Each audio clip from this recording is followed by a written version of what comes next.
बोलिकी से भल सुंदर उपदेश देले से कथा शुणिला परे मु मध्य कौन प्रचार करिवार अछि तेणुक मते मध्य प्रस्तुत हेबा दरकार दरकार ना नै एमिति प्रस्तुत कली एबे 3 पेज धरिके आसे 3 पेज धरिके आसे जदि 3 पेज को मु सुंदर भाव जदि व्याख्या करबी 3 घंटा लागबो जदि याको सुंदर भाव व्याख्या न करबी जदि प्रचार भाव करी बोली 15 मिनिट लागबो कोउटा सुनिया पे इच्छा करछन 3 घंटा ना 15 मिनिट 3 घंटा 3 घंटा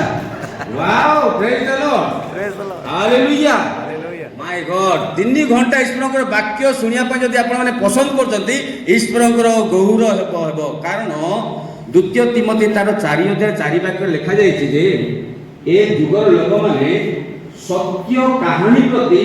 अपना कन मन धन देबे नाही बरं कल्पित कहानी प्रति दिन राति से माने सब किछि देई पारे संपत्ति देबे आ समय मध्य देबे आपण माने कहले 3 घंटा बोली कहले प्रेज द लॉर्ड अनेक स्थान रे गला लोक प्रचार कला लोक एक कथा कहला लोक केजन कहबे नाइ 15 मिनिट रे यथेष्ट होइबो किंतु से माने कल्पित कहानी बोली कहले मूवी हो सीरियल हो या सब सुनिया पई इंटरेस्ट मु कहबे पुष्पा सुन के फ्लावर समझा क्या हूं मैं आया हूं बोले सबको खुशी है सेमिति के कहानी सुनिया पाई सेमिति के घटना देखिया पाई सेमिति के वाक्य सुनिया पाई लोक माने पूरा समय ऊपर समय देबे ईश्वरर सत्य वाक्य प्रति से माने कान मन धन देबे नाही बोली प्रभुकर वाक्य लेखा जाय किंतु प्रभुकर गौरव हो जे आपण माने 3 घंटा हेले मध्ये सुनि बोली कि जो मनोभाव प्रदान कले सेही पय आपण माननको एवं ईश्वर को धन्यवाद हालेलुया हालेलुया ख्रीष्टन को जगरे प्रिय भाई और भणी माने आजिर द्वितीय पठन जहाँकि प्रथम कोरिन्थीय तार 15 अध्याय से 58 पदरे बहुत सुंदर कथा लिखा जायछि से लेखा गला जहाँकि हमर भाई अति सुंदर भाव पढ़िले से लेखा जायछि प्रभुंक सकाशे सर्वदा कर्मरत रह कारण तुमे जानो प्रभुंकर सेवाक जहाँ किछि साधित हुए किछि ही निष्प्रयोजन नाही प्रभुंक सकाशे तुमे सर्वदा सेवा कर्म कर आ आज प्रथम पठनर से मुख्यांश लिखा जाइतिला कोन बोली कि सेठी मध्ये आउत सुंदर कथा लिखा जाइतिला से लिखा जाइछि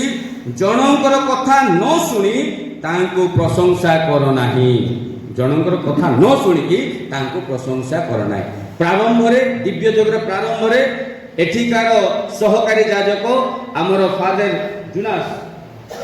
अति सुंदर भावरे आमर जुबली पालन करुथिबा याजकंकर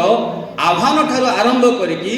तांकर समस्त प्रकार सेवा कर्म केउ स्थान रे केबे केते परिमाण रे करछंती ता आपण माननकु सठिक भावरे प्रांजल भावरे संक्षिप्त रे सुनै देले कि नाही हां जणे व्यक्तिंकर सेवा कर्म विषय सुनिला परे ही तांको आमे प्रशंसा करिबा तांको सकाशे ईश्वर को गौरव देबा बोली कि प्रथम पठन रे कुहा जायछि से लेखा जायछि जणे व्यक्तिंकर वचन ही